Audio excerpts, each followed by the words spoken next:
Good evening, ladies and gentlemen. I hope I'm audible. Welcome to our seminar series on building resilient supply chains to combat impact of COVID-19.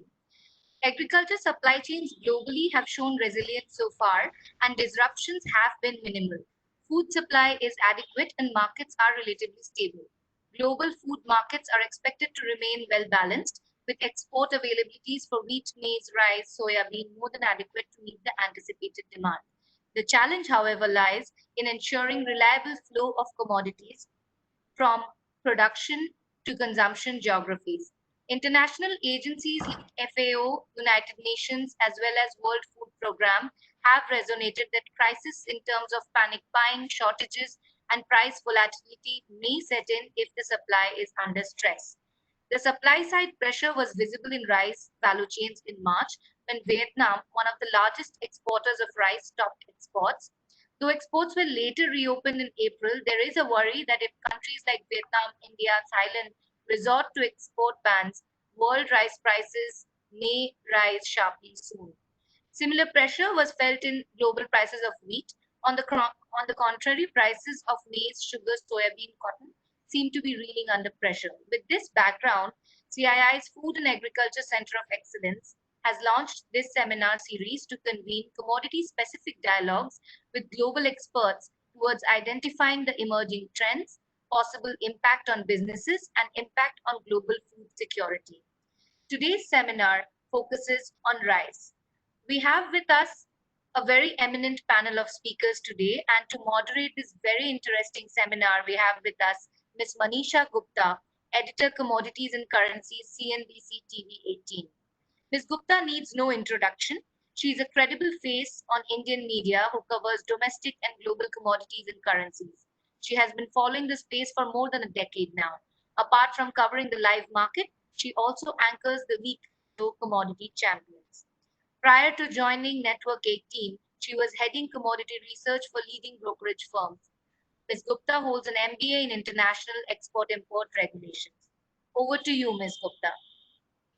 Thank you so much for that. As you were mentioning earlier in your speech, yes, India, along with the world, may be in a slowdown, but all of this is ex-agriculture. There also is a Niti Aayog report which says that the slowdown or the recession that we are seeing in India is not seen in agriculture. It may be in manufacturing, it may be in services, but when you look at agriculture, even Niti Aayog says that we are perhaps looking at a 3% of an increase in this sector.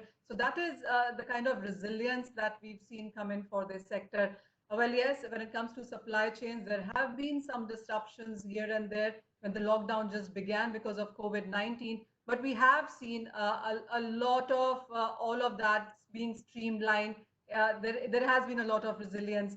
Since we are talking about rice right now, it clearly has been a favorite when it comes to people buying it. The in-house consumption has gone up. It is totally kudos to people who are working, whether it is farmers, whether it is the rice mills, the rice exporters, etc., the procurers for that matter as well, which have led to an easy, smooth movement in sense of the commodity. Well, if you look at the previous month, actually, the basmati rice prices gained up by 10%.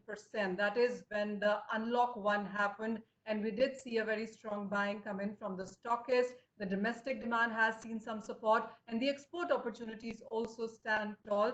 That is because Vietnam and Thailand are looking at lower crop in sense of rice this time around. We did see the prices go to a 7-year highs, 11-year highs as well.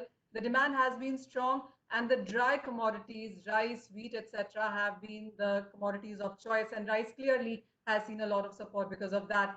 Apart from that, if you look at the Indian markets, we also have seen sowing being quite strong. The monsoon progress has been good, and the farmers have chosen paddy or rice yet again because the MSP hike also has been seen. So what we have in sense of initial numbers is that we are looking at a production of a record 120 million tons in this year. This is as compared to 117.9 in the previous year. So, well, the going is good, the prices are higher, the demand has been good, and the overall sector clearly has performed to its best. Not taking any more time, and we are now joined by a very eminent panel. I have with me Mr. Vivek Chandra. He is CEO, Branded Business, LT Foods. We also have with us Mr. Nitin Gupta. He is Vice President, Rice and Grains Business at Olam Agro. And Mr. Arun Yadav is Vice President, Products, NCDEX. The flow of the conversation clearly is that I would want to invite panelists one by one, have their initial comments on the subject first, and then, of course, we will have an interactive session with all of them. Mr. Chandra, you go first. What is the sector looking like? How has the COVID impacted you? And what is the way forward from here?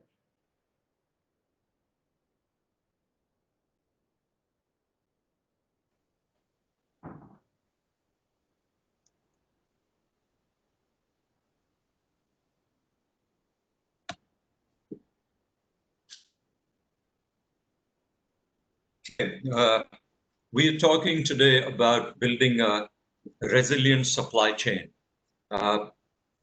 For me, really, I'm going to start with, sorry, this one is,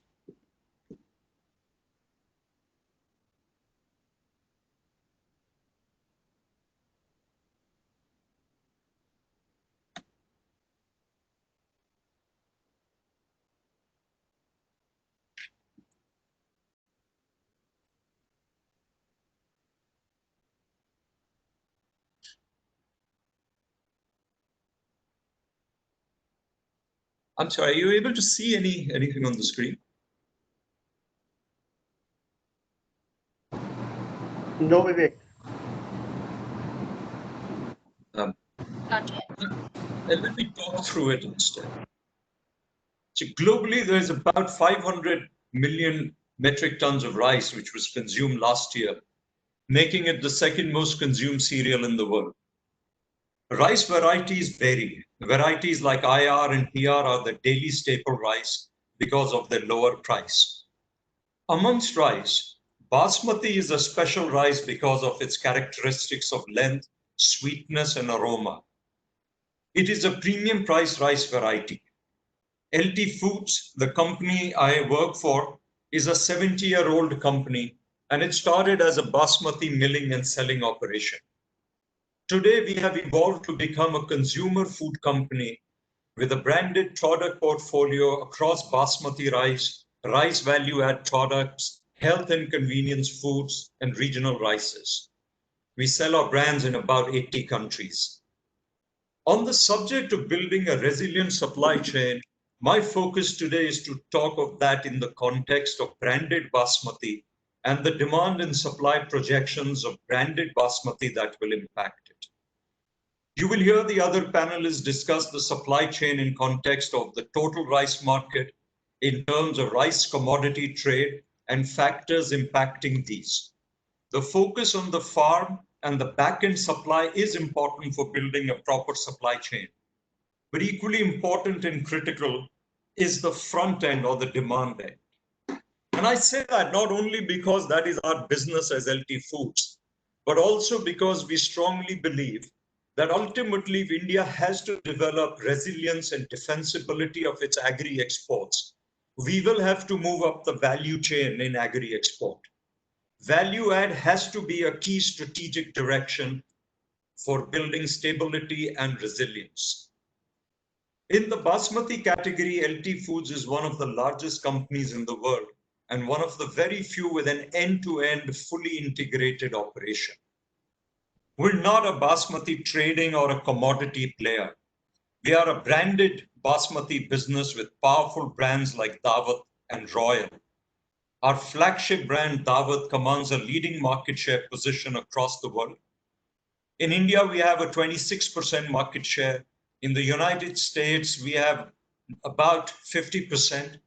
And we have, similar to India and the US, market share positions across many countries in the world. We supply these markets through our own 5 milling facilities in India, 1 mill in Rotterdam, and 3 facilities in the United States. These two factors that I've just been talking about, of creating a brand and creating an end-to-end fully integrated supply chain, will be the bedrock of my formula for a resilient supply chain for value-add agri products and branded agri products. But before I get to the supply side of the business, please allow me to talk on the demand side. Total global basmati industry size is about 8.5 million metric tons, of which India produces 7 million tons. The biggest basmati consuming region in the world is the Middle East and accounts for about 4.2 million tons of basmati from India. India exports roughly 400,000 tons to Europe, 200,000 tons each to the United States and the rest of the world. Barring Middle East, which already has a very high per capita basmati consumption, all other regions in the world are showing robust double-digit volume growth. And this is on the back of 4 factors. The first is increase in income. South Asia, and mainly India and Bangladesh, have been enjoying GDP growth and concomitant increases in consumers' disposable incomes, leading to premiumization of their consumption basket. One of the beneficiaries of this move to better foods and premium foods has been basmati. Second is from migration. Historically, the main consumers of basmati have been 3 ethnicities, namely South Asians, the Arabs, and the Iranians. As people from these geographies migrated to other countries, they carried their cuisine with them. And along with that, one of the things that they carried is their demand for basmati. Initially, this consumption was confined to these ethnicities only. But over time, the local people started to eat in the ethnic restaurants that had sprung up. And as people tasted those foods, they wanted to bring home those experiences. And that led to a demand for basmati from other ethnicities and local population in those countries. Fourth is the right product.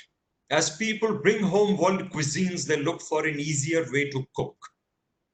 Giving them these type of convenience products will also be key to unlocking their love for the new cuisine and ingredients.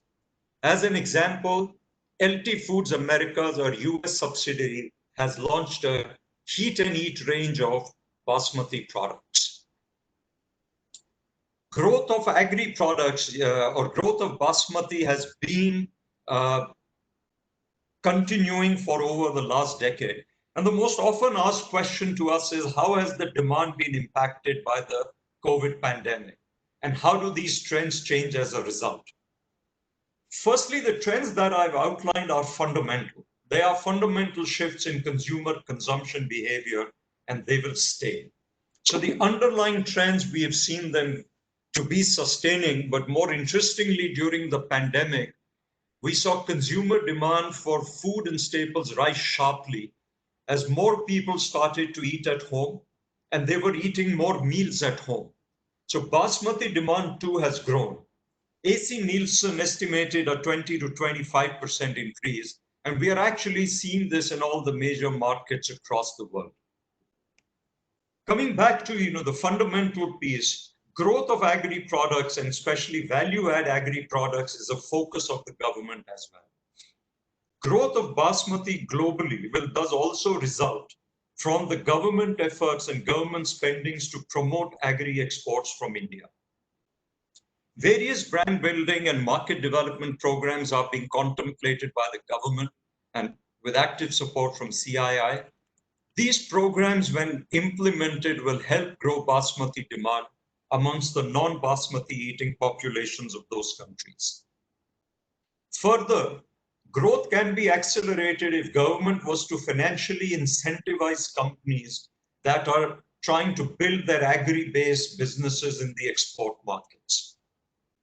Now, moving from demand to supply, the first question is, as these demand grows, can there be enough supply to meet this?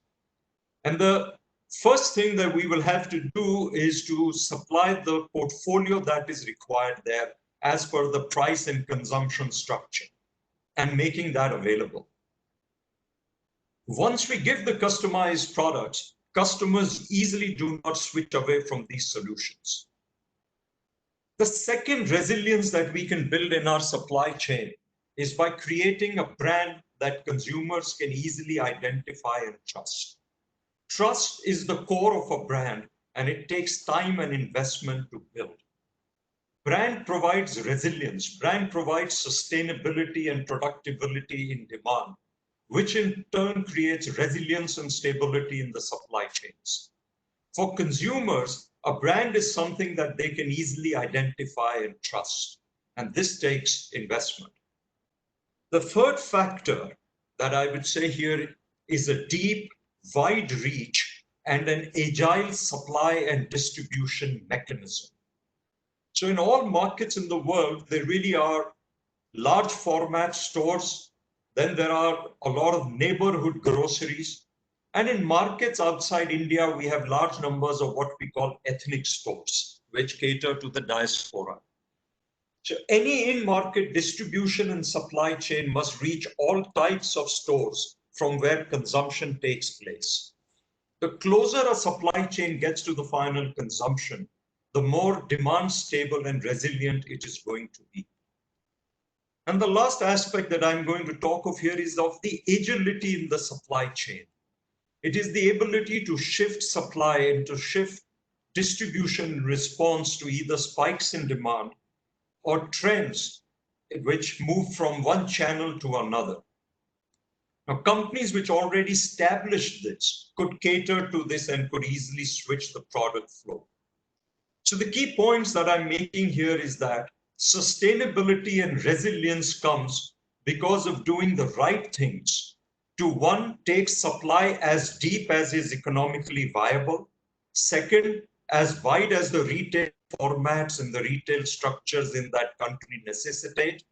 And third, having a responsiveness and agility built into it. This does not happen overnight.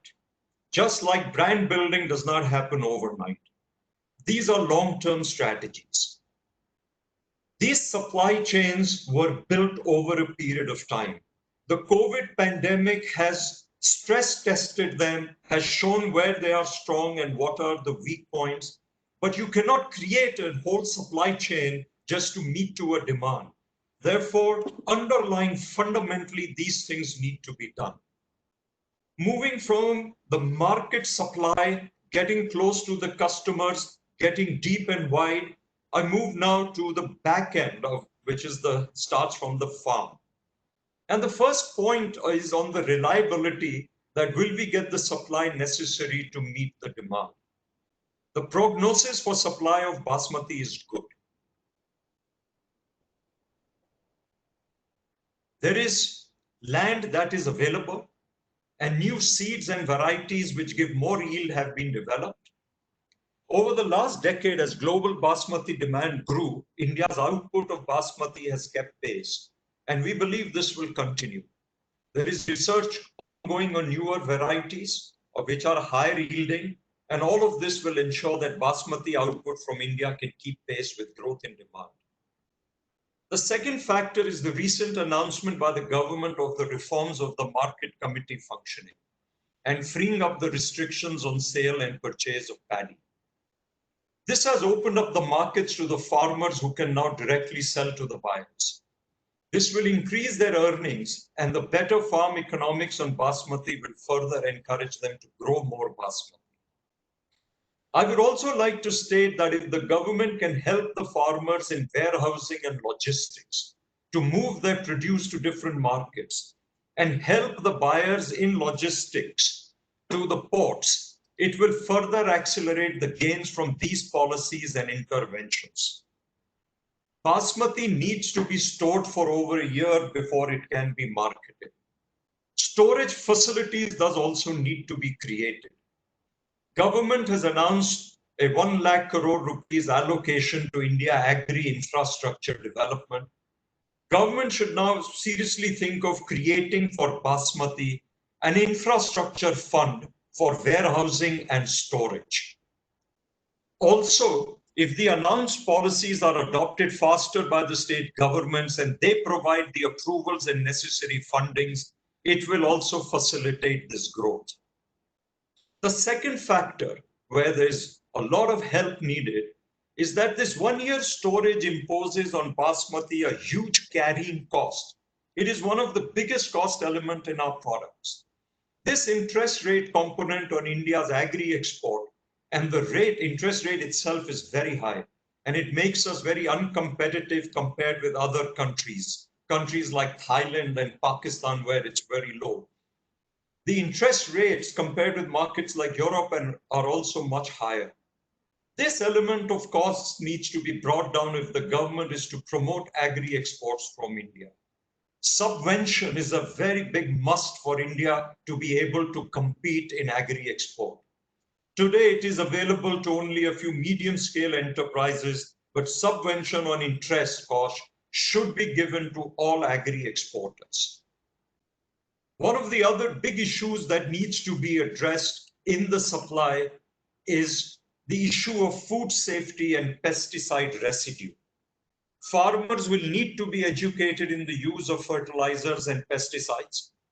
LT Foods is working extensively with basmati growing farmers as a backward integration program. However, the number of farmers and the acreage involved is huge, and this can only best be achieved in a public-private initiative. Helping farmers with technology to forecast onset of disease will also help. And this needs investment in tracking, monitoring, and forecasting technologies.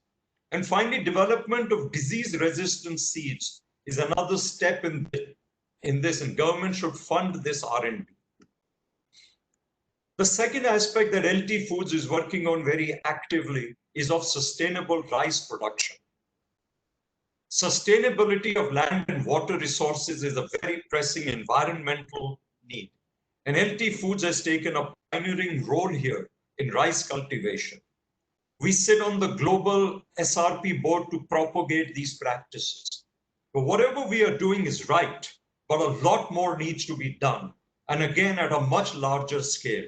And government adoption of these practices and stipulating these norms will go a long way. Resilience in supply chain is therefore finally a function of an end-to-end management, of starting at the farm and going all the way up to the consumer. The ability to manage this entire chain and the ability to deliver consistency in quality is the biggest ask of any customer from any agri-commodity or agri-commodity-based brand. Our integrated supply chain is built to deliver an end-to-end control and management of quality and deliver consistency in product. Consistency in product quality and customer confidence and consistency of supply are the final points that I believe will go towards building a resilient supply chain. Thank you.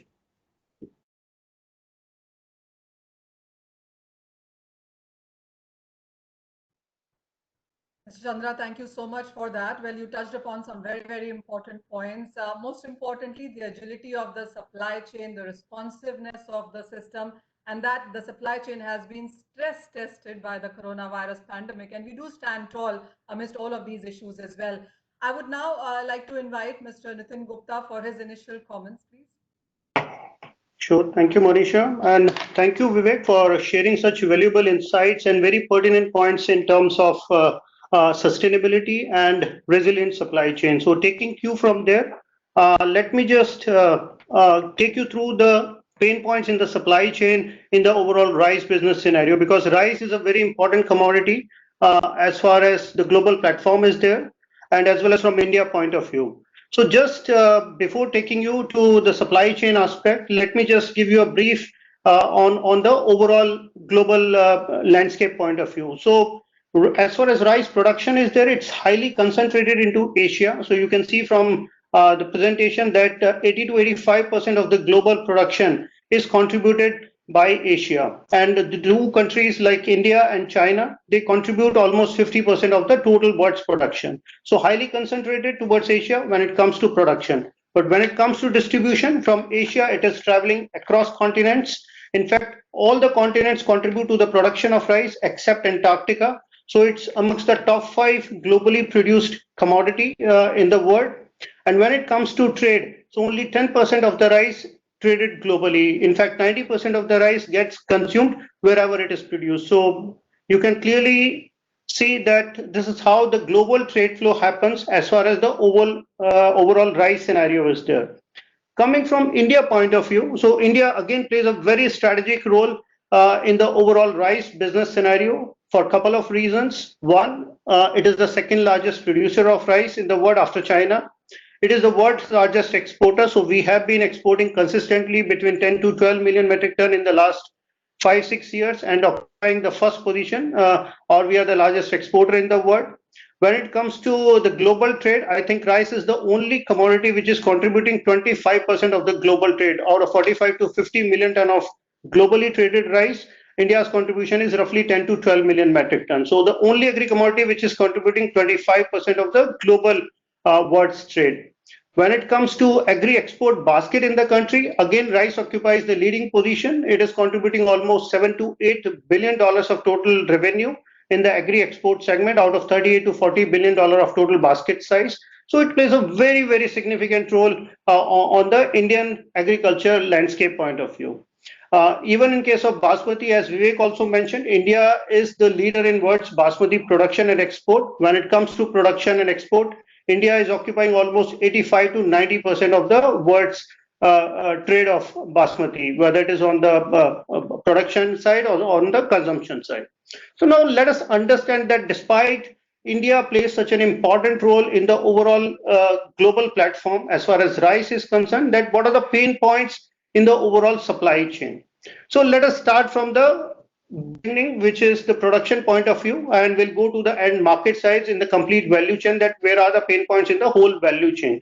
So starting from the farming point of view, the first and foremost pain point is that India's productivity is abysmally low at 3 tons per hectare as compared to the global average of 6 tons per hectare.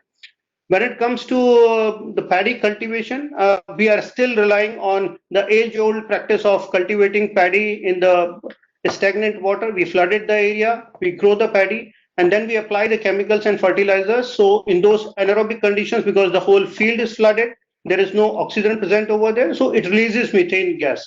And methane gas is one of the biggest contributor of global warming.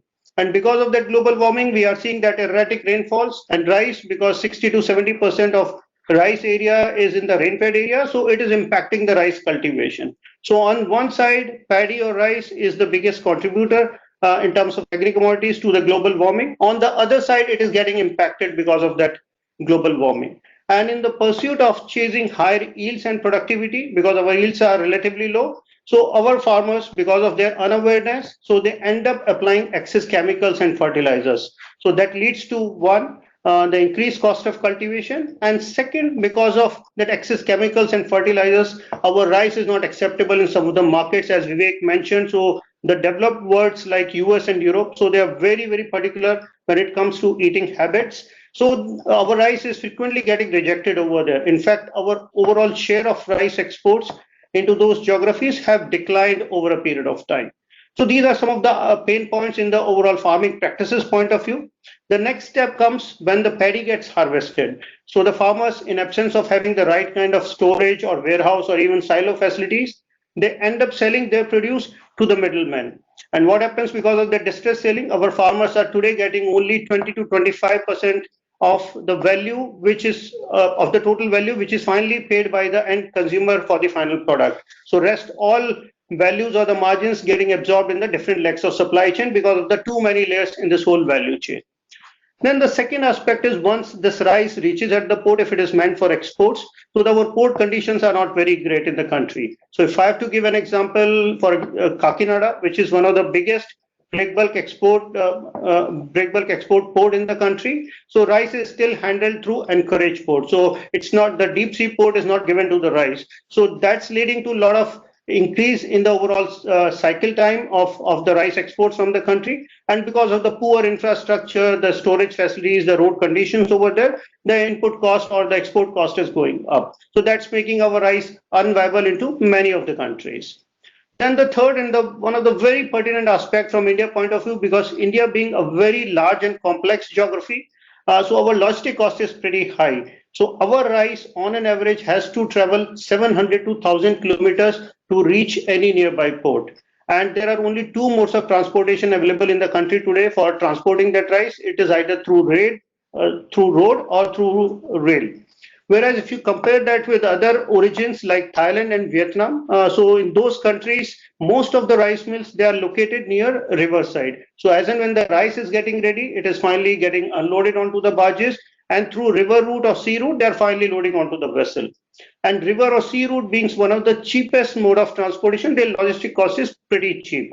So India is almost 8 to 9% costlier in terms of logistic cost when it comes compares to the origins. So that's also making India quite uncompetitive on global platform. Then another leg is from the government point of view. So rice being a staple commodity, so government has to ensure or to protect the interest of the farmers. So every year they increase the MSP price, and FCI is the single largest procurement agency in the country today, buying almost 30 to 40% of the total rice produced. So what's happening because of that MSP increase every year? It's creating a kind of disruption in the overall price segment, and we are seeing that during most part of the year, our rice prices are quite uncompetitive when compared with the other origin prices. And second, though we have defined our buffer norms, the government has defined the buffer norms, but at the end of every year, the government ends up buying much larger than what they have defined in their buffer norms. And that leads to a lot of excess cargo or the surplus cargo, which can be made available to export, getting stuck at the FCI level. And then finally, coming to the last mile of this whole supply chain, which is the market point of view. So there are again multiple challenges from market point of view. Just to give you a flavor of that. So on one side, we have a couple of countries in the Asian region, which is Malaysia, Philippines, Indonesia. So these countries are contributing almost 4 to 5 million tons of total rice imports. And Indian rice plays a very insignificant role into those markets because these countries have a special trade agreement or preferential trade agreement with ASEAN countries for which India is not a part of. So our rice is having very small presence into these markets. Then the second aspect from the developed world markets, which is Europe and US. So as I mentioned at the beginning of this presentation, that because of the excess chemical application of excess chemicals and fertilizers, so our rice is not finally getting accepted into those markets. And most of the time it is getting rejected, and our share into those developed worlds are coming down every year. Then the third are those markets where we are having a decent presence right now, but those countries are having much larger potential, which can buy bigger volumes from India, but because of a lack of focused approach into those markets, we are not able to tap bigger volumes into those geographies. And then finally coming some of those countries where our rice is not at all making a breakthrough, or our volumes are completely negligible. So these are some of the pain points in the overall value chain as far as the rice point of view is there. So now coming to what could be the suggestions or answers to that, and how we can make this a resilient supply chain to, one, ensure the better productivity into the country, and then tapping much bigger markets, and to make this rice more and more competitive on the global platform. So again, let's understand from the farm level point of view. So Vivek also mentioned in his presentation, I think it's the time that we should start developing varieties which are more suited for direct seeded, which are high insect pest resistant varieties. So that will have two advantages. One, because of the direct seeded rice, we'll have to forego the age-old practice of cultivating paddy into the flooded areas. So I think we can straight away, go away with that. And then if we have certain varieties which are insect pest resistant, we'll not end up applying excess chemicals and fertilizers. So that will make our rice more competitive and more acceptable into certain markets. Then the second is about water management, because water is going to be clearly a scarce resource, and government has formed a separate ministry on that. So it's time to focus more on the water management point of view. And as far as rice or paddy is there, it's a water guzzling crop. 3 to 4,000 liters of rice gets consumed to produce 1 kg of rice. So it's time to start thinking that how rice or paddy can be cultivated. So there are certain technologies available. In fact, there are certain companies like Netafm or Jan Irrigation who are coming up with drip irrigation, even in case of rice. They have done some successful field trials, and they have shown that by adopting drip irrigation, or there are certain technologies like laser land leveling or even alternate wet and drying method, by adopting these technologies, the rice consumption can be reduced up to 30%, and in fact, yields can also be increased by 10 to 15%. Then one very important aspect in this overall farming point of view or agri-chain point of view is the role of agri-tech companies. I think they are going to play a very pivotal role as far as connecting farmers either with the input suppliers or with the buyers, or giving them information about the weather conditions or on the overall market size. So they have to play a very, very important role in order to bind farmers with the markets, with the input suppliers, and with the end consumers. And then lastly, government has taken a very revolutionary step in terms of introducing that there are going to be FPOs in the country today. And I think that's going to completely change the way farmers' realization is there in the country today, because we have almost 70 to 80% of the farmers who are small and marginal farmers. So once FPOs will be created, I think farmers will have a better negotiation power, because their total produce size is going to be more. They will not end up supplying or doing a distress selling to the middleman in the country, and that will definitely help farmer in having a better realization. Then from the second point of view is the government policies. So we have tea board in the country today. We have a spice board in the country. I think it's time that we should start thinking of having either a separate board or separate export promotion council in the country. So very much required, and it's the need of the hour to have a much focused approach as far as rice exports are there. Then on the agri-sector reforms, Vivek also touched upon those points, but just to refresh your memories on that, I think it's a very, very revolutionary step taken by the government in terms of allowing farmers, one, to sell their produce outside mandi, and even farmers are allowed to sell paddy outside the state also. And I think that will definitely help in terms of having a better income realization for the farmers. And the third and very important aspect in the contract farming point of view. So how it is going to change the farming or the agriculture sector in the country today?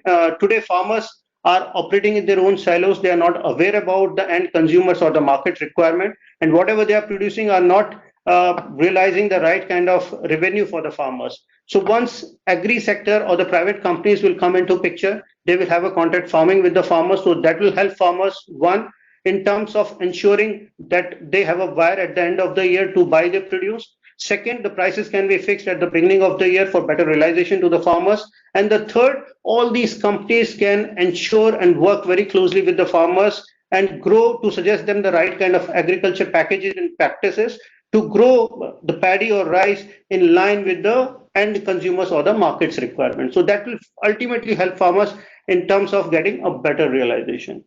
And then we talked about the FCI. So government has to buy paddy or rice every year to build the buffer stocks in the country. But Madhya Pradesh government introduced a Bhavantar scheme wherein they said that let market should be governed by the market forces, and whatever is the price differential between the MSP prices and the market prices. So it should be directly, that differential amount should be directly credited into the farmer's account. So that's one way by which government can reduce their overall buying from the country. So that will allow the excess cargo coming into the market, and farmers will be compensated if there are any drop in the prices because of that.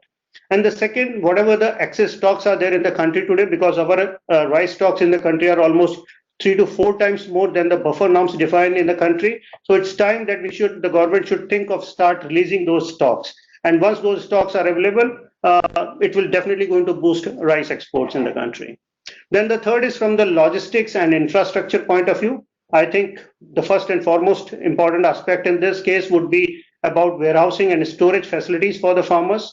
Even now, because rice is out of Essential Commodities Act, so we can even think of that how silos can be developed to provide the right kind of storage for the paddy or rice to the farmers, so they can store it and sell it as and when they feel the market prices are in line with their expectations. Then the second, of course, is to improve infrastructure in the country, especially on the port side, what we discussed in the beginning. And the third is about, even our Prime Minister mentioned about that some kind of river transportation should be allowed, because it is one of the most economical mode of transportation in the country. But till the time it is not happening and it is under pipeline, it's the time that government should start thinking of giving some kind of subsidies or maybe some kind of incentives to the players who are participating in the rice value chain, so that we are at par with the other origins as far as our costings are there. Then the last but not the least is from the market point of view. So I think it's very important to understand that we should have a very specific market-based strategy for each and every market. When it comes to Asia, we need to have a different kind of preferential trade agreements or bilateral agreement with the countries wherein we have hardly any visibility right now, especially with countries like Indonesia, Malaysia, Philippines. So we are importing a lot of oil from Malaysia. Why not to negotiate with Malaysia and see that we can export rice into Malaysia? So these kind of bilateral agreement or preferential trade agreements can be done with those countries. Second is, of course, from the countries like US and Europe, all these continents, developed markets who are buying especially the premium rice or the basmati rice. But today the challenge is on the MRL limits. So one answer to that is definitely the contract farming, that companies or the buyers have to now start working very closely with the farmers and to ensure that whatever farmer is getting produced, it's getting acceptable into those markets. The second could be thinking of developing some pesticide-free zones in the country on a trial basis and see that whatever is getting produced into those regions, that is from the day one, it is very clear that it's going to be accepted into those markets. So that could be another way of start developing some pesticide zones in the country. The third is that we have certain varieties which are quite acceptable into few countries. And if we need to improve our market share into those countries, so we need to start developing those varieties as brand. For example, Sona Masuri, it's quite popular not only in India now. So earlier it was primarily confined to southern India, but now it has gained traction in all the four regions of the country. And in fact, some of the markets have got a special requirement for varieties like Sona Masuri or Ponni rice. So why not to develop these varieties as brand in the country?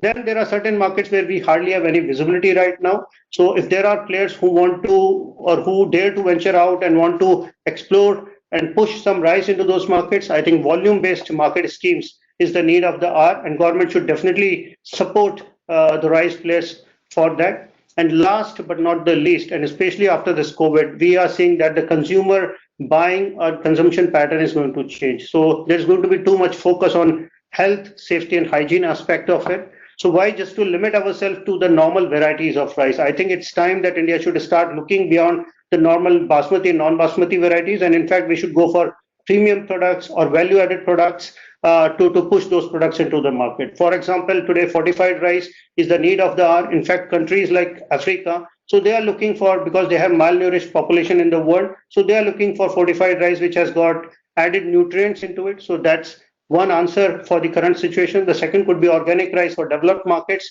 Why not to start pushing more organic rice into those markets? Brown rice has its own nutritional value. So these are some of the answers to the current solution. And in fact, this young and millennial generation, so they are very particular in terms of their eating habits. So I think it's time that India should start looking beyond the normal rice, and we should start pushing this more and more value-added products into their rice portfolio. So with this, I would like to rest my case, and over to you, Manisha. Thank you.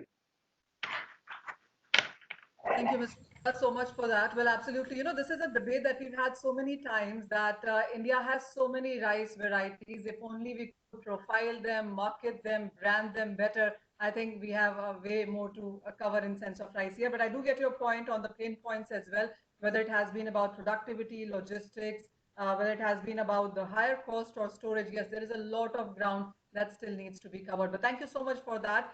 Mr. Arun Yadav, who's VP Products NCDX, I would want to invite you now for your initial comment. Yeah, thanks, Manisha. I'll just put up my presentation. Just give me a moment.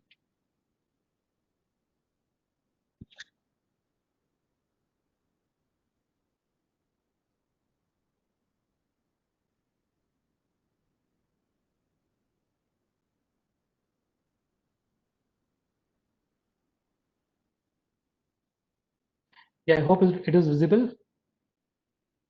Thank you. Yeah, thanks, Manisha. And I think the panelists before me, I think they have broadly covered, how to build a resilient value chain for rice. So I think any value chain, when we talk about a supply chain, resilient value supply chain, another important aspect of a resilient supply chain is that the participant in that value chain or the participant in that supply chain should be able to manage their price properly. There has to be methods by which they can manage their price risk. So I think my presentation will broadly cover on that aspect, and I think a lot of the initial perspective has been covered by the other panelists. I'll just quickly rush through that. So talking about the rice production, so as it has been mentioned before, also India is the second largest producer of rice, and we produce roughly around 20% of the global production of rice, just behind China. And India and China together produce roughly around 50% of the total world production of rice.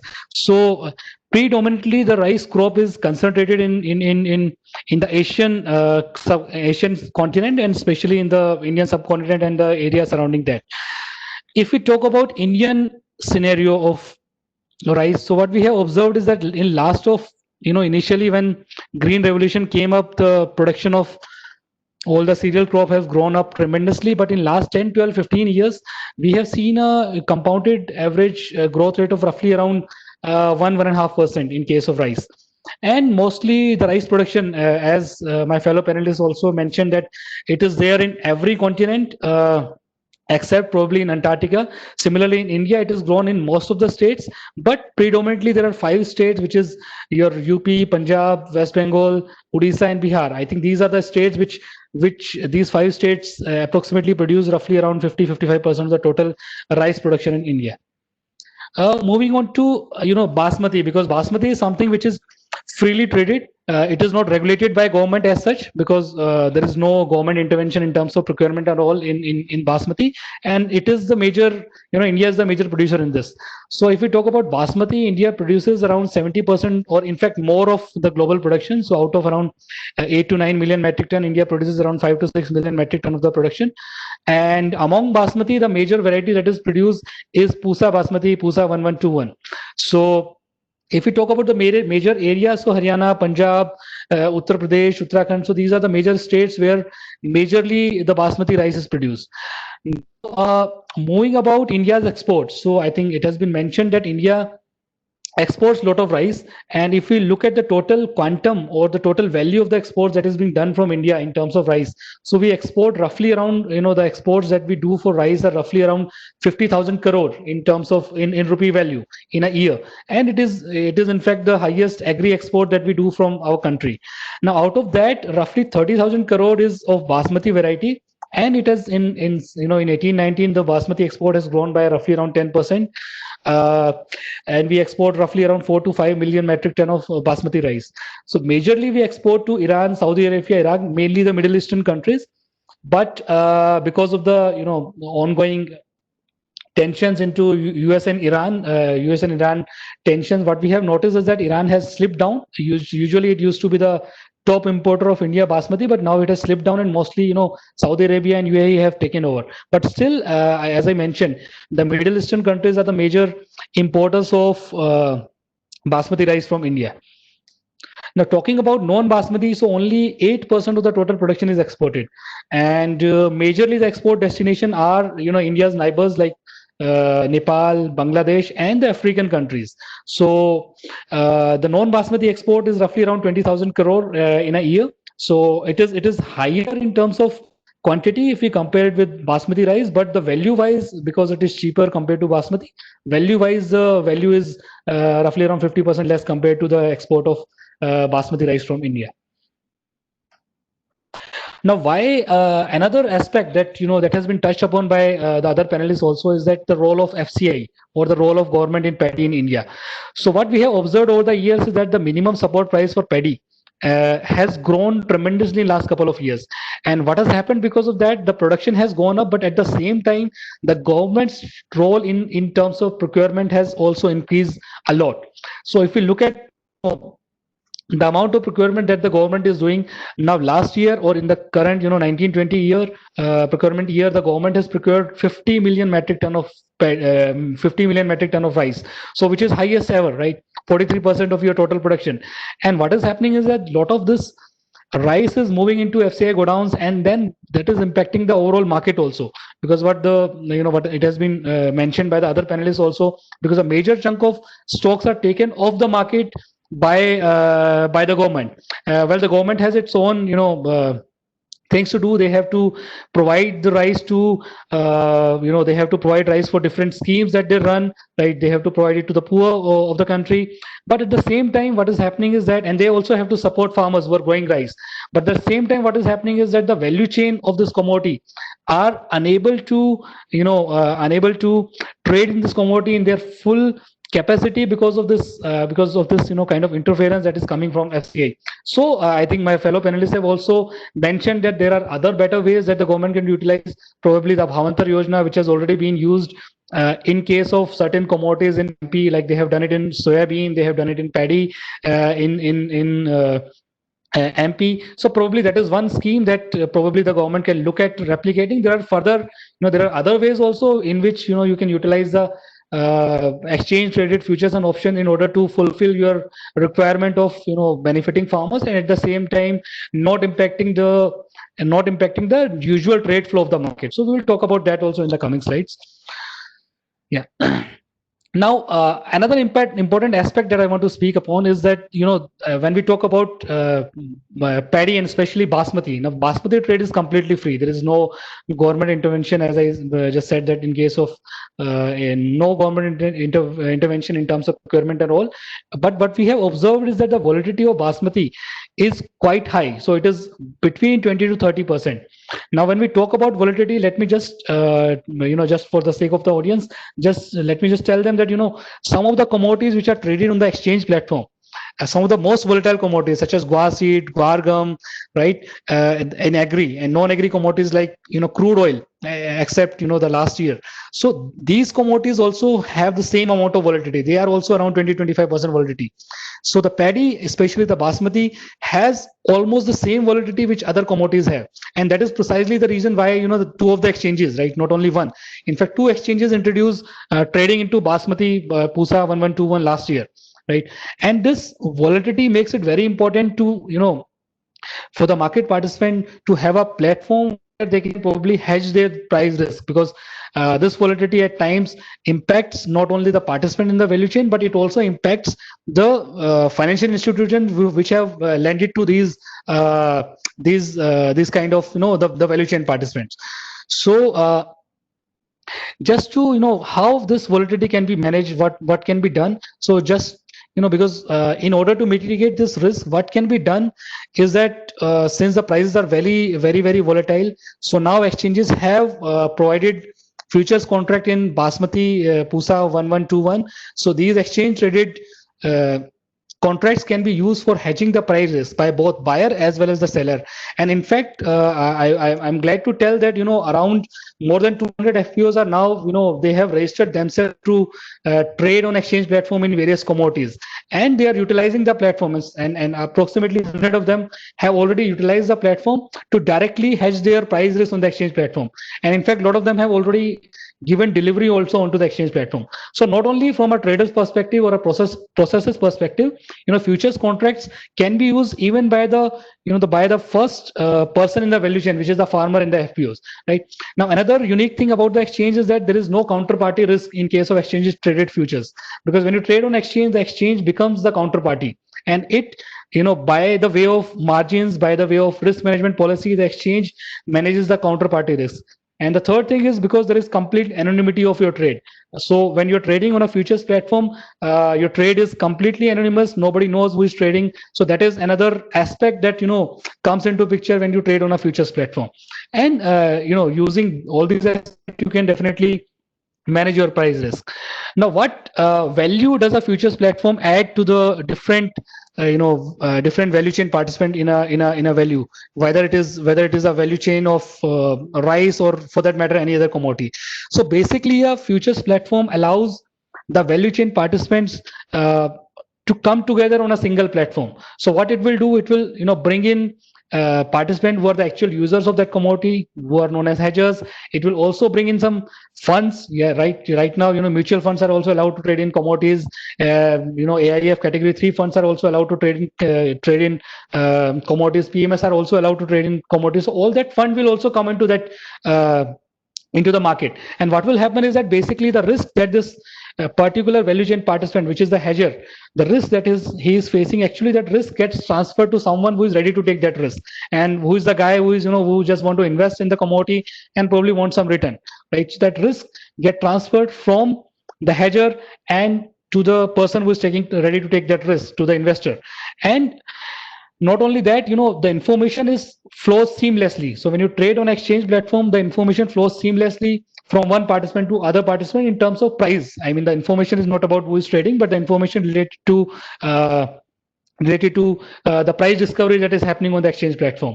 So because of that, the exchange reduces the the information cost, because usually people have to spend a lot to get various kind of information, but here the price information is freely available on exchange website or on different channels through which exchange usually publishes its information.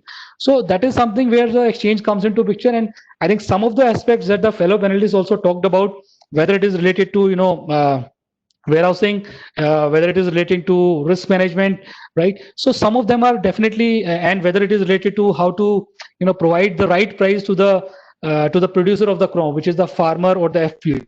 Right? So all those aspects, I mean, not all, but many of those aspects are taken care when a future contract is available and it is liquid on the exchange. It is liquid to trade. Right?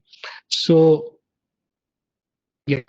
And in addition to that, I would just like to draw attention towards two circulars. One which is released by RBI in 2015, which basically, kind of tells the bank, or not, I wouldn't use the word instruct, but it kind of advises the bank that they may encourage the large agriculture borrowers, such as agriculture commodity processors, traders, millers, etc., to hedge their commodity risk, right? So even the RBI realized that it is very important that the commodity risk is managed in an effective manner, because what happens is, generally, if there are NPAs, especially from the agri sector side or the commodity side, it is mainly because of high fluctuation in the prices of the commodity, underlying commodity, right? Because that constitutes the major part of the costing of that particular organization.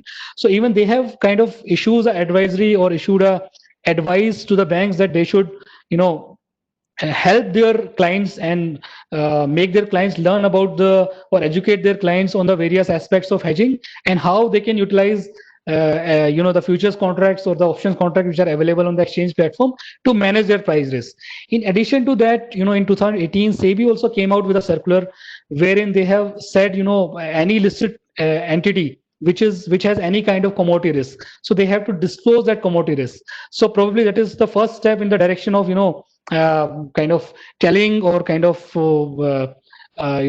motivating the listed entities to come and hedge their price risk, because that is something which is very much necessary if we want to protect our trade margins.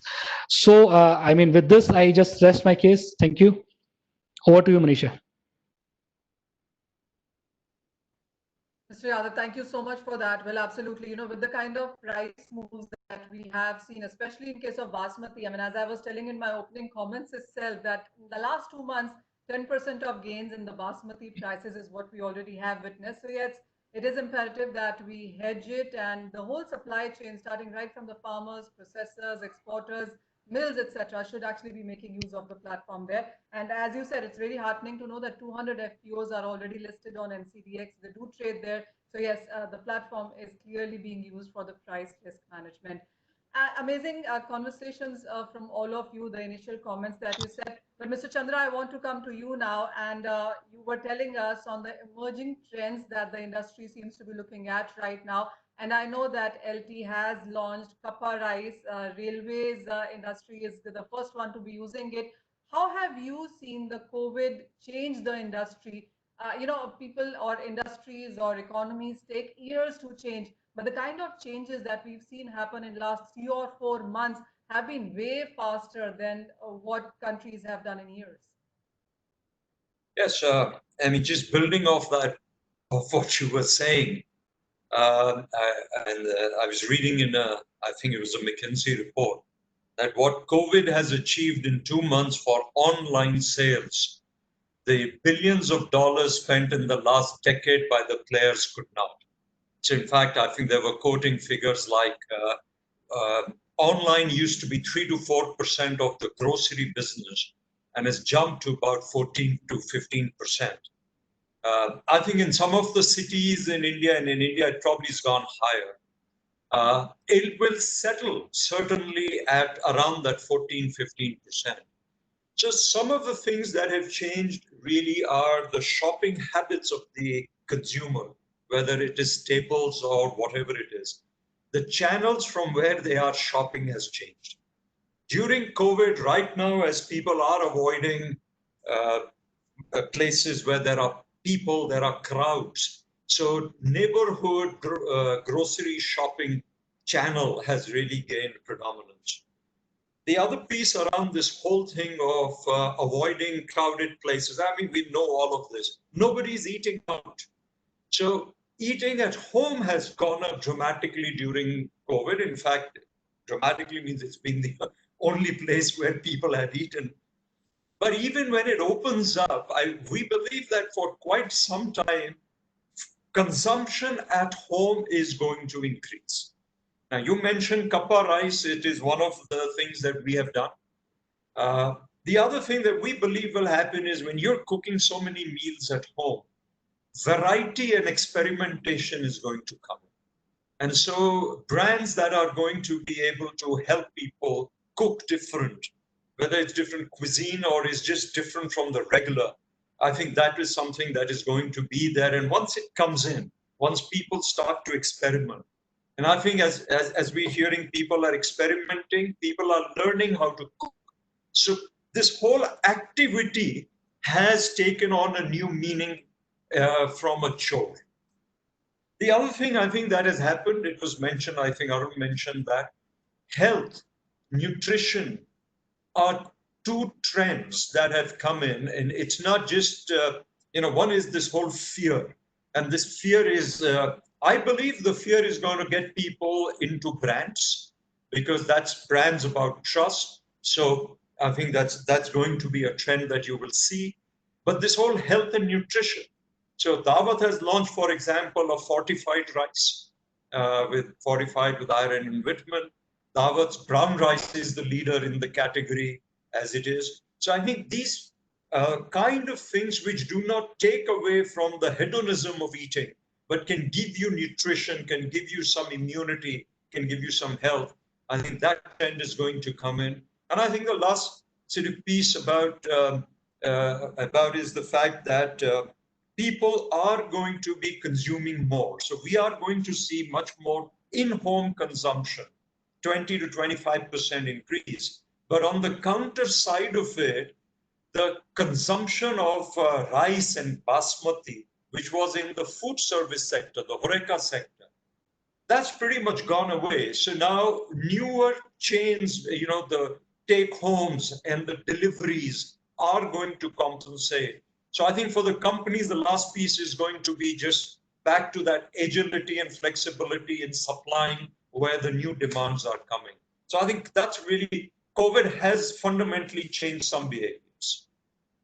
Oh, well, absolutely. And when you talked about everybody learning to cook, so I hope my panelists are learning to cook rice at least. And yes, you talked about Kirana stores. All of us are moving to that. The big malls, the big showrooms, shops, etc., is not something that we are going to. And the other trend really is that most of these companies supplying to societies or buildings directly, that clearly has been another trend that we've seen coming in. And I usually store just 2 kgs of rice, but I have 10 kgs in my kitchen right now because obviously I don't want to move out every week and every month. So yes, that clearly has been a trend change. Mr. Gupta, this one is to you. So what is your sense in your business, in your work area? How has COVID impacted? And do you see these changes changing, evolving further? What are the emerging trends that you're looking at?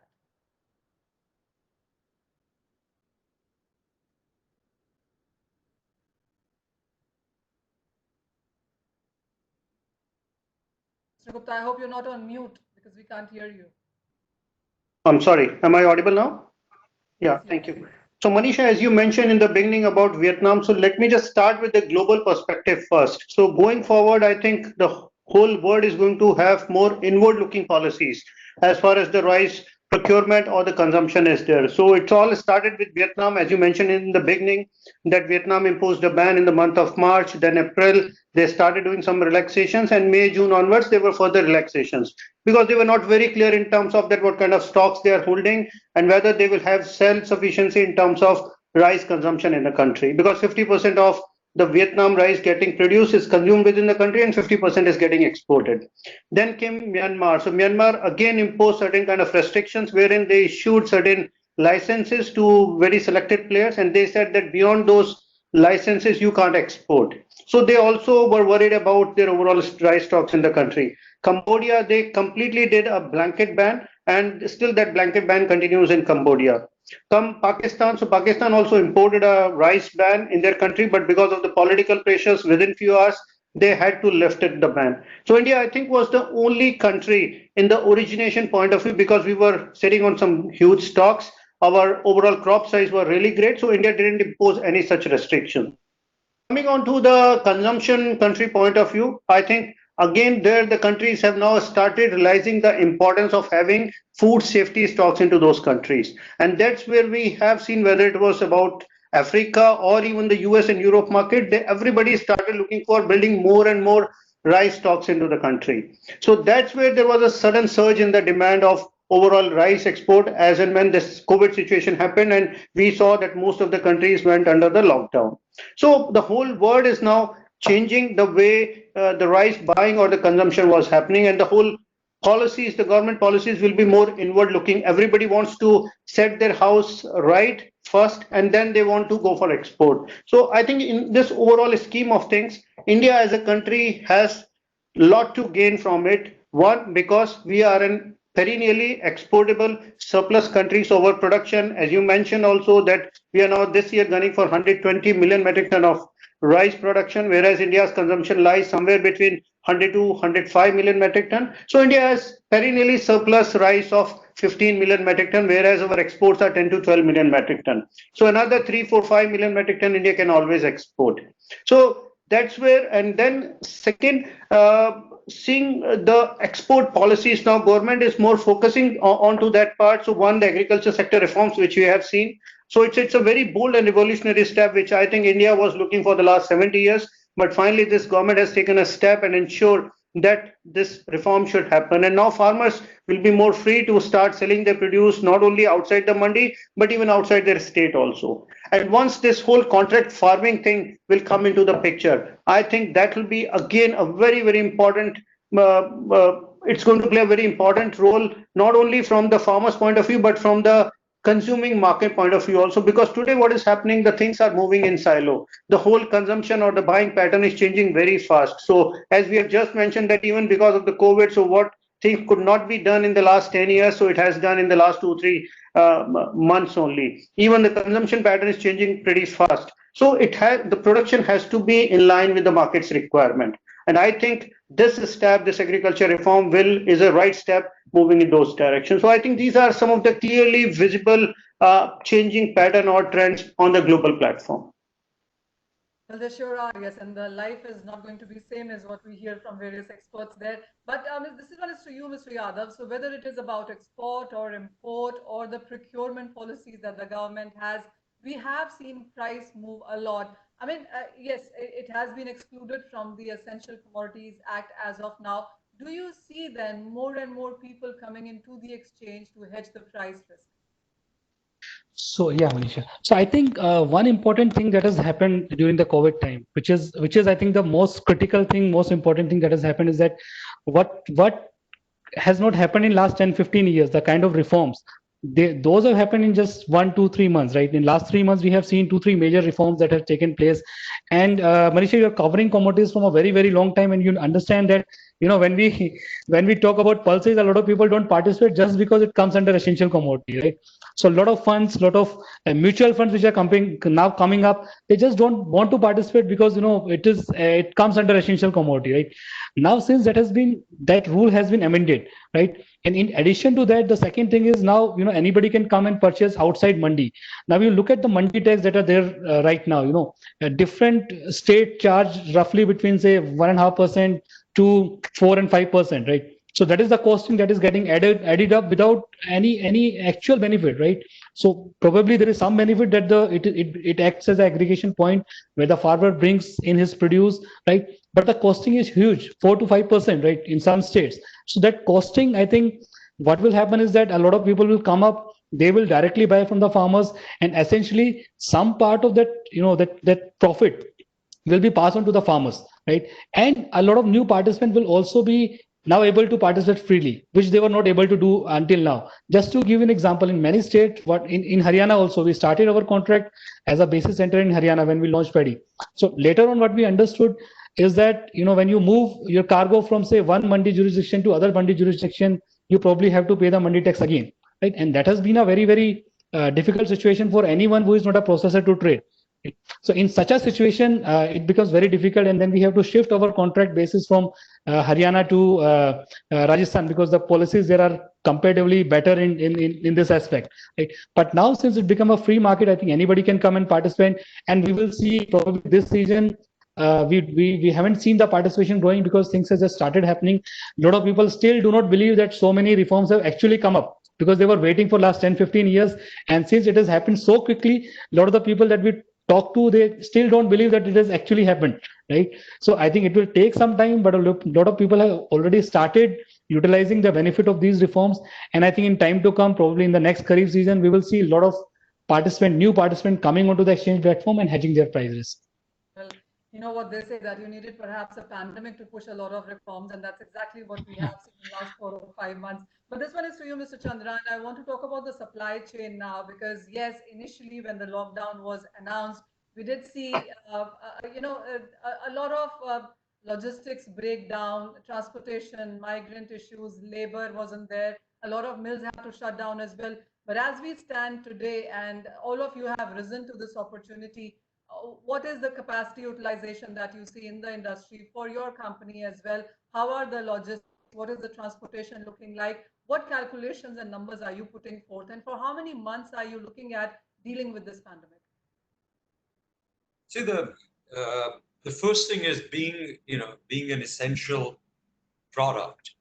We just felt it was our responsibility more than the business to make sure that when people were looking for food, food was available. And so we actually never did shut down our mills. They were operating all the time.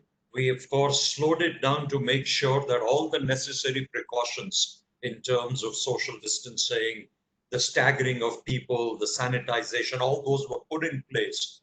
And they were important, and we needed to do that. But since we did not shut the mills down and people were not out of a job, that labor churn did not happen. And also because we were producing and we were sending out material, so the trucking to that extent was also something that got protected. Of course, we did have initially issues, and some of the trucks also had issues because there was confusion about who can travel, who cannot cross state boundaries, but it got all sorted out. Supply, as you were saying, did pose its challenges because the normal channels got disrupted. A lot of distributors and their people could not go out to sell. That is all settling down now. It's almost 80-90% of coverages are back in the bigger cities. We're not making estimates so much about capacity utilization. Our plants are running. They're running to supply demand. There is a good demand. As we said, there is a pickup of demand in the home sector. And of course, that there has been a hit in the HoReCa segment globally, not just in India. So, but the composite of all that is the fact that, yes, I mean, the business has been flowing and the mills are able to supply that. Now, only a brave man will put out a 6 months forecast right now. Well, I was pushing you for that. But tell me, you said that there is 20 to 25% increase in consumption that you're working with. Are you still looking at the kind of export numbers that we perhaps did last year? Firstly, I'm saying 20 to 25% in-home consumption, so which is different from business growth. Yeah. So it's only one part of our business.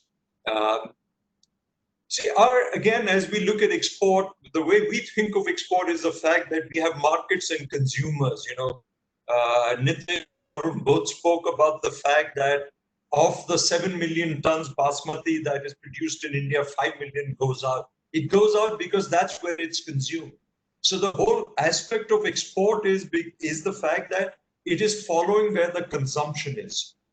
In most of the markets, yes, there is in-home growth consumption increase. There is in-home consumption has gone up everywhere. So we will be looking at, if you were to say, I don't know about the year on year, but if you were to say quarter on quarter, yes, there will be growth. Okay. Nitin, what is your sense? When it comes to global trade, you did mention about the supplies there, but how are you looking at demand? Because we all saw the containerization numbers break down. Uh, there were issues about food moving in and around. We all understand on what's happening on ports, especially in India. So how have you seen the global trade numbers? I give it to Mr. Chandra. Let's talk about month to month, quarter to quarter. Sure. So let's understand this whole rice trade from two perspectives. One from the demand perspective, and the other is from the supply side point of view. So from demand side, Manisha, it's very clear that the demand is going to be there, especially from the from the rest of the world, whether it is from the developed markets or Middle East for basmati, or even Asia or Africa segments for non-basmati. The demand is definitely going to be there. So the demand surge we are clearly seeing for a couple of reasons that we mentioned, some of us covered in our presentation. One is, of course, because of the government policies into those countries of building buffer norms. Second is on account of panic buying by consumers, as you also mentioned that you were stocking close to 2 kg, but now your stock levels within your house has increased to 10 kgs. So each and every individual has gone for a panic buying kind of a thing, which has led to an increase in the in-house consumption, as Chandra is also mentioning, that 25% increase in the consumption is there. So the overall demand has been increased. And one very important aspect is that because of this COVID, during the initial phase of that COVID, especially from a country like India or from all the origins, the whole supply chain got dried over a period of time because no country was exporting. India, though, didn't put any or impose any ban into rice exports, but practically all the ports were closed. There were no labors available. And because of that, there were hardly any imports, especially in the first 20 days or even a month's time. So again, all these factors are clearly indicating that the demand is going to be there, the trade is going to be more.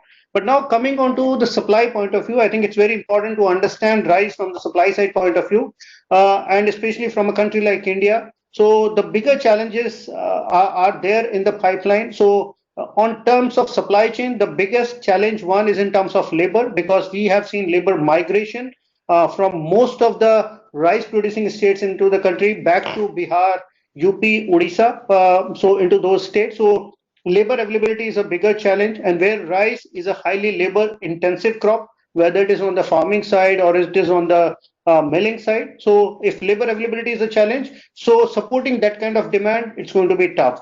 Second is on the logistic side. So we saw that the India, if I go by the numbers, almost 45% of the trucking in the country today, it's for the non-food product. So where those trucks got stranded at different locations because they were carrying non-food items at that point of time. And because of that non-movement of those trucks, so initially first couple of months, we have seen a lot of disruptions in the supply chain. And then once on the port point of view, we are seeing that because we are now having an issues with China, and China because of the COVID, and we are one of the largest importer of goods from China, and those goods are not coming. So the availability of containers were very less. Even the vessels frequency into the country or to all the major ports were very less. So all these factors are importing the supply from the country, and that's where we have seen in the second quarter, if we talk about the calendar, actually declined. But India has got a much better opportunity to cover those numbers in the next 6 months' time if we take this calendar year as a whole year, and we can definitely increase those numbers because demand is definitely going to be there. So on one side, definitely the demand is there, but India as a country has to immediately speed up the overall supply chain backup to support that kind of demand. And I want to bring it to the government reforms because we saw a lot of them coming and we've been applauding them as well. Mr. Chandra, this one is to you. While, of course, the Essential Commodities Act or the farmers can sell anywhere, these reforms have come. But do you see any on-ground movement for this, whether it's about contract farming, the kind of financial assistance that we saw coming from the government as well? This is all on paper. This is a reform that has been cleared. But how much time and do you see at all right now all of this on ground? Yeah, I think the biggest the test of this is going to be starting in our business, starting from around November, which is when the paddy will start to come in. I think it was Nitin who mentioned the fact that in terms of sowing, and you said we're going to have a record 120 million tons. So to that extent, it's all happening. But how much of this and how much advantage of this is getting taken off in terms of movement, etc. How much issues are there, as we spoke about logistics and storage? That I think we'll only, at least in our business, get to know that only when the paddy starts to come in, which is, it starts to build up really strongly October, November onwards. Nitin, I understand we also were talking about on the financial assistance. Mr. Chandra also in his presentation spoke about on the interest subvention part of it as well. So when it comes to the trade part of it, what kind of assistance, or are you still looking towards government for some financial help, reform help there as well? Sorry, your voice actually wasn't fully clear. Just say again the point you were asking, the question you're asking. I'm sorry. I was actually asking to Nitin, but I would give it to you first. Because No, it's fine. I'm sorry, because it was coming garbled. I thought it was to me, but I'll hand it over to Mr. Nitin. Nitin, Mr. Chandra spoke about the Indian part of it in sports, but I want to understand from the trade side of it, because you would have gone through a lot of changes because of COVID impact. What kind of assistance did you see coming from the government, and what are you requesting or looking forward to even now? I think both on the financial and non-financial aspect. If we talk about non-financial and financial aspect first, I think very important that government should start thinking of ways of started liquidating the excess stocks which is getting blocked at FCI level. So I think it is the need of the hour. The whole world is looking for India to import rice, and I think this is the time when India can start shedding off those stocks into those countries at a much competitive price level. So government should definitely looking for some ways and means, because if government directly starts liquidating that to the exporter, it comes under WTO scanner. So they have to find out a mechanism that how they can liquidating those stocks, which can be routed through exports and finally goes into the importing countries. So that's on the non-financial aspect. The financial aspect, of course, one is on the MEIS side. We saw in government introducing MEIS last year. So it was in 2018 November when government introduced MEIS of 5% for the first time in the history of rice, and till March 25th of 2019. So for those 4 months, India saw a sudden surge in the overall export numbers. So that was really playing a very important role in making India into parity, because as we mentioned that every year MSP is getting increased, and that is making Indian rice uncompetitive into a global platform. So by giving those kind of incentive to the players definitely is the key. So government should again think of at this juncture, especially post-COVID, that how they can reintroduce this MEIS to the rice. The second would be on the logistic side. As I mentioned, I think it's very important that government should see, because of a logistic cost, because of our complex geography and large size, and we have multiple states. From those landlocked states, rice has to go to the port area. So if government can introduce some kind of incentives or a scheme or logistic subsidy to make our rice competitive or at par with the other origins like Thailand or Vietnam or Myanmar. So I think these are some of the suggestions to the government financially and non-financially, wherein they can support the rice exports. Absolutely. Arun, this one is you, because you did mention, you actually showed us a couple of circulars from the regulator in your presentation. Clearly, the government has been moving on or pushing on or more integration about spot and futures there. And the exchange, the NCDX in that sense, is known as an agri-exchange. We've seen a lot of agriculture commodities put out as a price reference when it comes to the Indian players and the international players as well. So what is your sense, even as there have been some positive moves, how much of use have been the producers, the value chain being able to make use of that? Yeah, you're talking about futures platform, right? How much use they're able to? Yeah, right. So in paddy, let me tell you that in case of paddy, we haven't seen the liquidity building up as of now. So we have launched the contract last year, but we saw some initial liquidity, but then it couldn't sustain for a long period of time. Now we are moving into a next season, and we are very hopeful that in the coming season, because eventually the exchanges launch a contract based on an understanding that there is a price volatility in the market for this product, and probably the market participant require this product, right? And it is the market participant, the value chain participant, who has to use this product for their price risk management and hedging, right? So we hope that in the coming season we will definitely see a lot of participation from the value chain participants. But in other commodities, if you look at if we move a bit away from paddy, so in other commodities, what has happened in the Rabi season is that because of late arrivals, and I will say delayed, not only delayed arrivals, but in initial 1 or 2 months the arrivals were down by around 50%, right, in most of the commodities. So what we have noticed is that the participation has come down compared to last 2-3 years, right?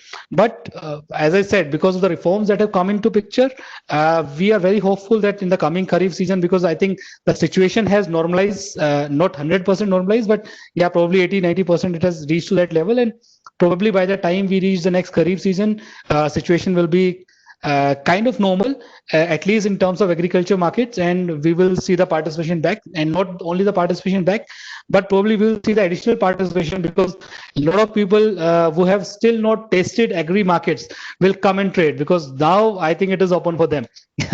So yeah, yeah.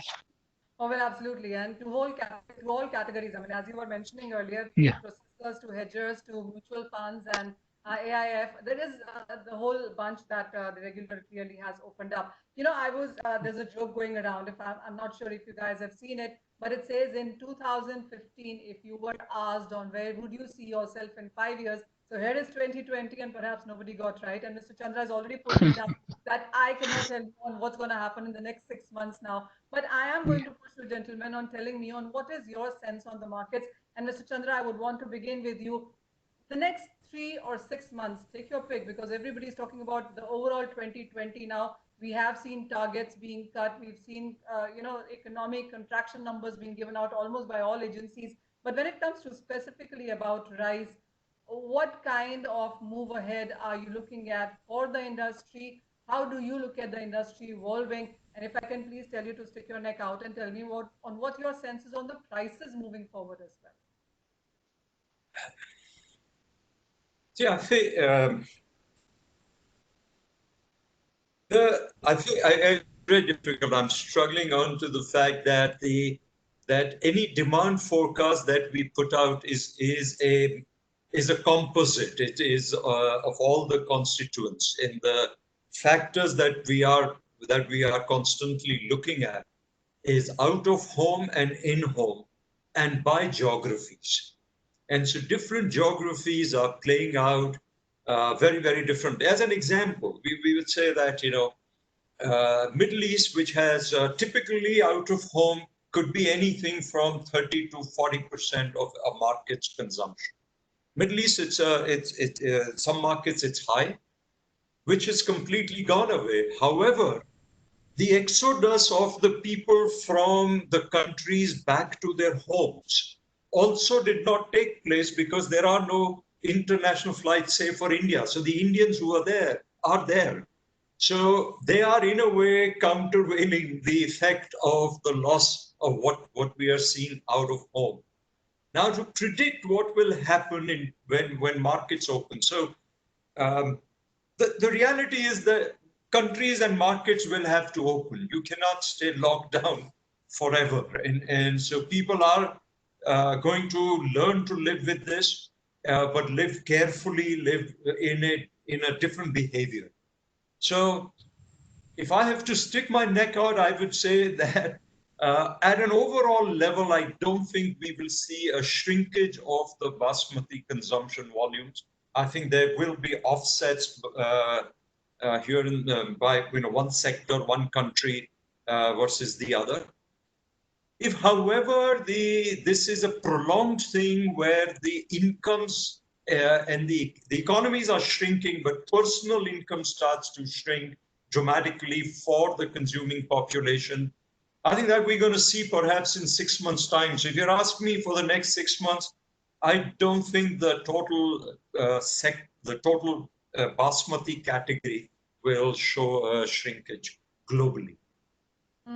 Mr. Chandra, I have a follow-up question on that. We already know what supplies are we looking at. We already know what the Food Corporation of India holds. And as you said, you look at the in-house consumption continue to rise, but the global scenario is slightly sticky there.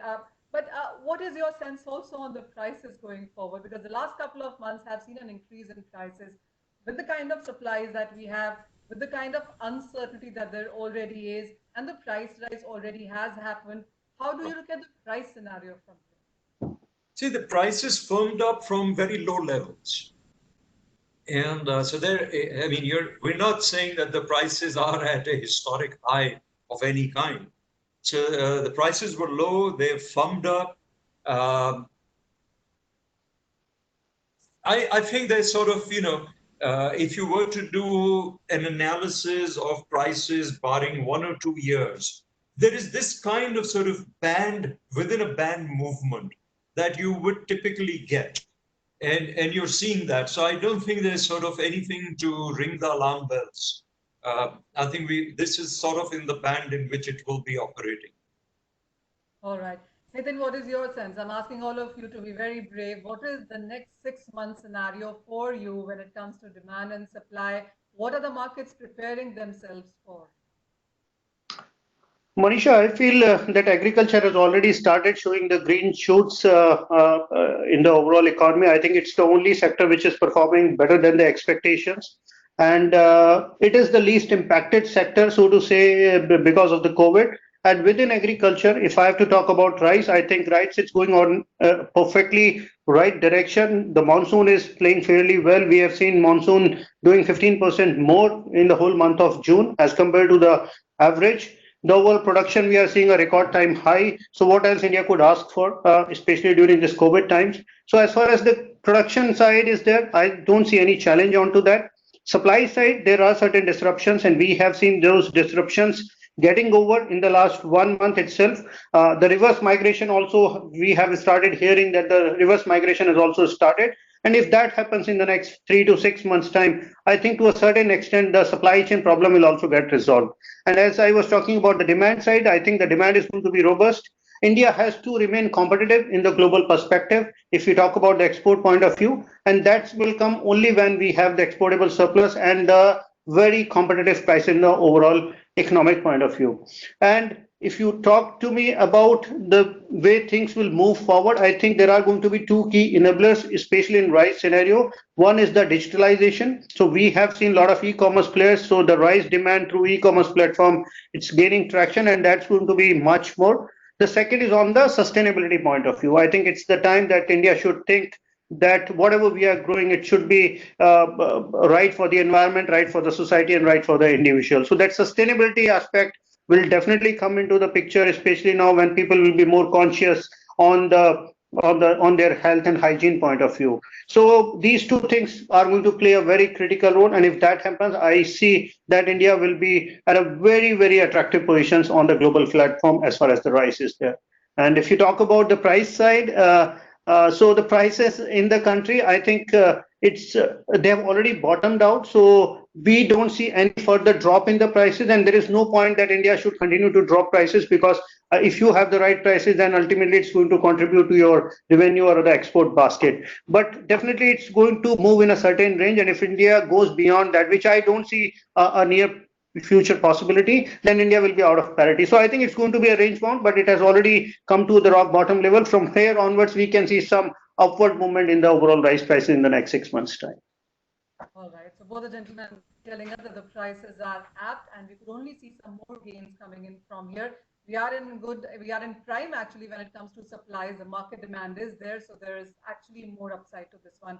Arun, this one is to you. So how are you looking at the next 6 months now? What kind of trade opportunities are we looking at, and what is your sense on what more could be developed on the exchange side of it? Yeah, so Manisha, I think probably I cannot talk about price as an exchange person, but yeah, definitely I think so. So what I can talk about is that whatever happened with the price, whether it goes up, goes down, but yeah, we have seen the volatility, the kind of volatility this commodity has. Whatever happens, and if we are not very sure about what is going to happen, that is why the exchange is there. So, I mean, that is the platform where you can hedge your price. And as far as Indian scenario is concerned, I think around, the Prime Minister has also announced that they will be releasing some around 20 million metric ton of rice and wheat. So probably if it is 50-50, then 10 million metric ton of wheat. So I think in fact FCI is holding roughly around 40 million metric ton as of now. So they will release some stock, and probably they will continue releasing some stock. I think India has sufficient stock, as the other panelists have also said, that the stock that are with India probably is the only country which is sitting with a huge stock. They have more than their requirement, and probably the exports will continue in the coming month. There may be some up and downs because of how the scenario plays. Nobody can predict what happens in next 5 months, but India has sufficient stock, and I think that is something which is good for the country as of now. So I will just close my comment here only because I probably won't talk much about the price as of now. But whatever is the price, I think we have a platform where we can come and hedge. So yeah, so Just taking on to the PM thing, yes, because the next till November, it is going to be 5 kgs of rice or wheat and 1 kg of pulses. So that clearly puts the commodities there right in the prime and the essential part of it really. This one is to you, Mr. Chandra. And while of course you talked about copper rice, and I know it's not coming to general public as yet, but with most of us sitting at home and learning to cook, are we looking at any more products from you? Well, Kappa rice is one very exciting product that is there. In a way, it's unique because of the food that we are offering is really food that you would eat, like dal chawal or rajma chawal. The second product that we've put out to help you create exciting rice instantly is Daawat rice saute sauces, and these are we saute. There's rice left over and it's never served cold, so we saute that with jeera and some ghee. Here is a set of sauces that can convert that instantly into a masala or a biryani rice. So that's the other one which we're putting out here. Brown rice, as I said, is the leader, and Daawat Sehat, the fortified rice with iron and vitamins. So these are the three things that we should be looking out for currently, and some exciting more stuff coming up, but that is still in the development phase. But these three are out there in the market. You clearly are fueling our appetite there. But thank you so much, Mr. Chandra. I think with that, I'll give it to you, Rutuja. So what we are looking at in sense of rice is that the prices are consolidating. The bottom has been created. There is availability. There is in-house consumption demand growth that we are looking at. And the global trade seems to be picking up too. And with the kind of availability that India has in sense of rice, export numbers also are expected to be quite good.